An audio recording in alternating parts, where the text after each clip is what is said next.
যাইনি। আজকে দুপুরের সাথে একেবারে রাতের রান্নাটাও করে রেখেছি। মাছ যেহেতু আজকে একটু কম ছিল, যার কারণে মাছটা একবেলাই চলেছে। আর ডিমটা আমি এখানে দুবেলার জন্য করেছি। আর সঙ্গে আমার শাশুড়ি, যেটা আমার শ্বশুরবাড়িতে না, একটা নিয়ম বেশ দেখেছি আমি, একটা ডিম এক্সট্রা করে দেয়।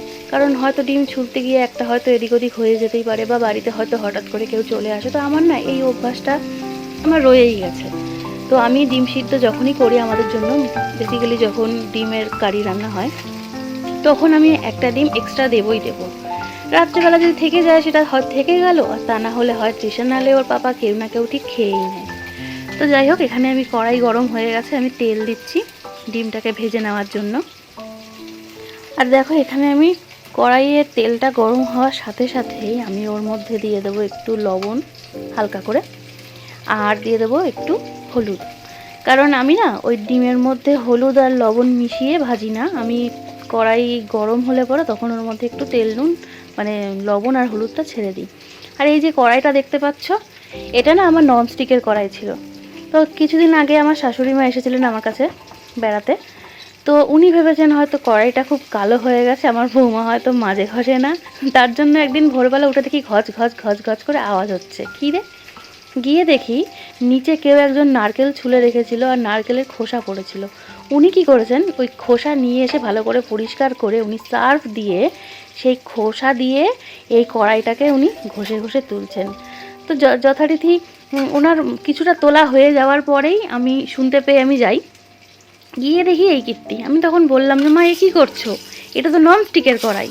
তো আমি আগে না গল্পে বা মানে এগুলোই কাউকে না কাউকে বলতে দেখেছি যে নন স্টিকের কড়াই ঘষে তুলে দিয়েছে। তো আমার সাথে না এটা একদম, মানে কি বলবো, আমার সাথে এটা হয়েছে। তো যাই হোক, তারপরে না রান্না করতে করতে করতে করতে এই জায়গাটা হালকা হালকা সাদা হয়ে গেছে। তো আর কি করা যাবে, চলো, কোনো ব্যাপার না, উনি জানতেন না যার জন্য। তো আমার ব্যাপারটা বেশ মজাই লেগেছে, তার জন্য তোমাদের সাথে এটাও শিখিয়েছি। কমপ্লিট করতে পারিনি পুরোটা। 26 জানুয়ারি আসছে, তো আমাদের এই সিআইএসএফের এখানে সাংরক্ষিকা গ্রুপের পক্ষ থেকে ডান্স পারফরমেন্স হবে। ডান্স হতে পারে, গান হতে পারে। তো এখানে এরা দুজন প্র্যাকটিস করছিল সন্ধেবেলা। আর যথারীতি সন্ধে হয়ে গেছিল, তার জন্য আমি এখানে চলে এসেছিলাম সন্ধে দিতে। আর আমাকে এখানে ক্যামেরায় হেল্প করছিল তৃষা। আর সন্ধেবেলাটা আমি যেহেতু বিকালের পর থেকে খুব একটা তোমাদের সামনে আসতে পারিনি, তার কারণ তোমরা তো দেখলেই বাচ্চা দুটোকে ডান্সের জন্য একটু রেডি করাচ্ছিলাম।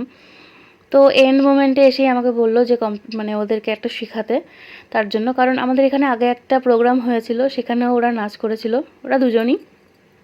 তো নাচ করে বেশ আশেপাশে সবাই বেশ বলেছিল খুব ভালো করেছে। তো এবারও তৃষার যেহেতু একার একদমই ইচ্ছা করে না ডান্স করতে, তার জন্য ওর বান্ধবীটাকেও নেওয়া হলো। আর যাই হোক, যেমনভাবেই হোক না কেন, এখন ছোট মানুষ, ওরা শিখতে শিখতে তখনই গিয়ে ভয়টা ভাঙবে। তার জন্য ওদেরকে প্র্যাকটিস করাতে করাতে আমি আর তোমাদের সামনে আসতে পারিনি। তো সন্ধেবেলা এখন সন্ধে দিচ্ছিলাম বলে তাই তৃষাকে বললাম একটু ক্যামেরাটা কর। তো ভিডিওটা আমি এখানেই শেষ করছি, আর আমি বেশি লম্বা করব না ভিডিও। তো আজকের এই ভিডিওটা তোমাদের কেমন লাগলো অবশ্যই জানিও। আর এর মধ্যে যদি কিছু ভালো লেগে থাকে তাহলে অবশ্যই সেটা কমেন্ট করো, আর একটা লাইক করে দিও। আর সাবস্ক্রাইব করে আমার চ্যানেলটার পাশে থেকো। যারা নতুন তাদেরকে বলবো প্লিজ সাবস্ক্রাইব করো, করে নোটিফিকেশান বেলটা প্রেস করে রেখো। আর যারা পুরনো তাদেরকে বলবো আমার সাথে থেকো, আমার পাশে থেকো, এভাবেই ভালোবাসা দিও। আমি তোমাদের ভালোবাসায় আরও অনেক দূর এগোতে চাই। সবাই ভালো থেকো, টাটা।